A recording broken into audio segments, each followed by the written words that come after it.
Zoro become the best swordsman versus Mihawk and Shilu.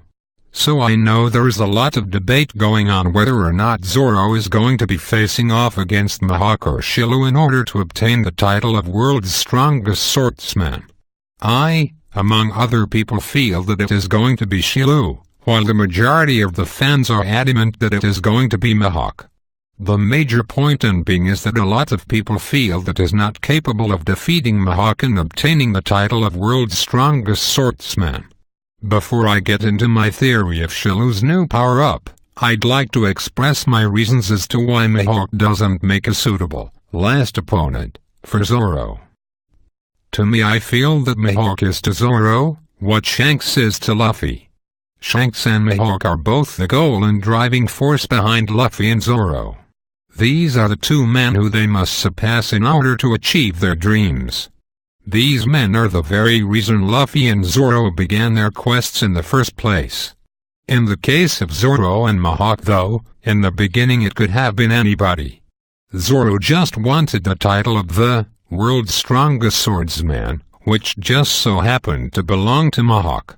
That all changed though with their first encounter at Bar 80. Mihawk acknowledged Zoro for his courage, just like Shanks had acknowledged Luffy in the past.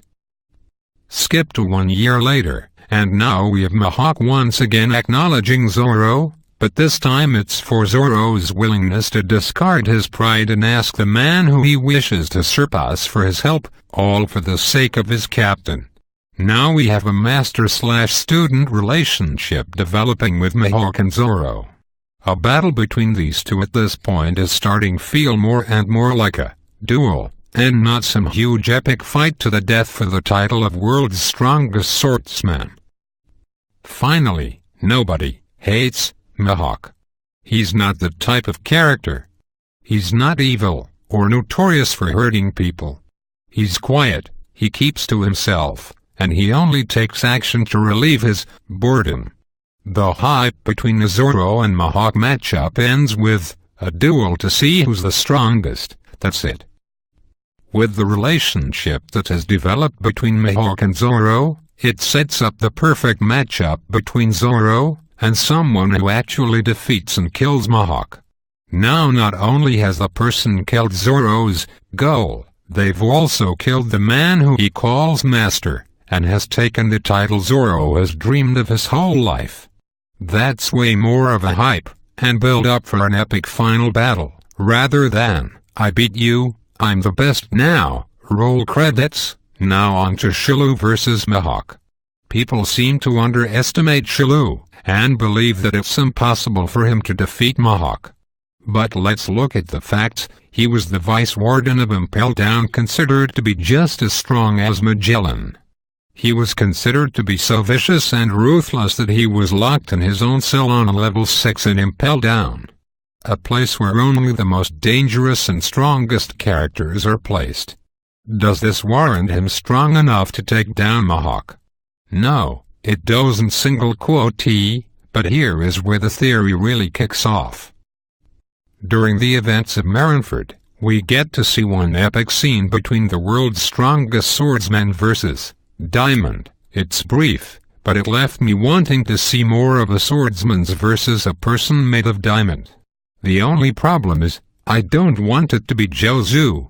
That's when I remembered that the Blackbeard pirates are hunting down powerful devil fruit users in order to gain their abilities, and it hit me. If they were to take down Jozu and steal his DF, then Shilu would become a diamond man. If you add that to the fact that he is already very powerful, now he is capable of going toe-to-toe with Mihawk and defeating him. We've already seen Dash Bones make the statement, "What are you going to cut next? Diamond?"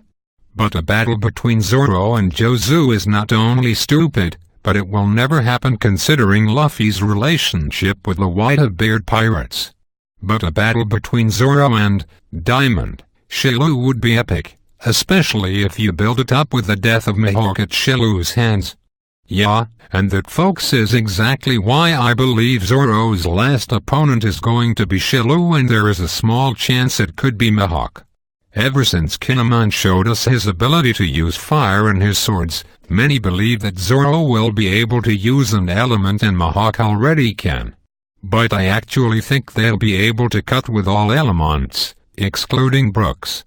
Here's why. In the manga stream translation, most reliable, it says Mihawk is the world's unrivaled swordmaster, which makes me think. Not only is he unrivaled in swordsmanship, but he can use all elements to do with swords. And why? Because he is the swordmaster. And a master is someone who has acquired/attained complete knowledge or skill in an accomplishment and art technique. So if there is a skill in swordsmanship such as using fire, I believe Mihawk has this ability. And this will also explain how he could be the strongest royal warlord because of all these abilities/techniques. Since prior to this sword style being introduced, many of us believed he already was the strongest, and now there can be more claim to our assumption. And being that Zoro will eventually surpass him, he may also be able to do this, and perhaps to a much derived scale. Has anyone realized the resemblance between Zoro and Rayleigh? The way that Rayleigh joined Roger. Roger just came up to him saying, "You look like a strong guy, join me." Roger made the decision on his own. This is the same way Luffy got Zoro to join. Also the fact that both of them have a scar above their eye, Zoro on the left and Rayleigh on the right. I feel like Zoro will follow the legend of Rayleigh when Luffy becomes the Pirate King. Also the fact that both use a sword, even though Zoro uses 3 swords. Even little things like how they can swim and hold their breath for so long, indicates that Zoro and Rayleigh are the same as Goldie Roger. Which we could say that Rayleigh was the former best swordsman. This foreshadows that Zoro will become the best swordsman.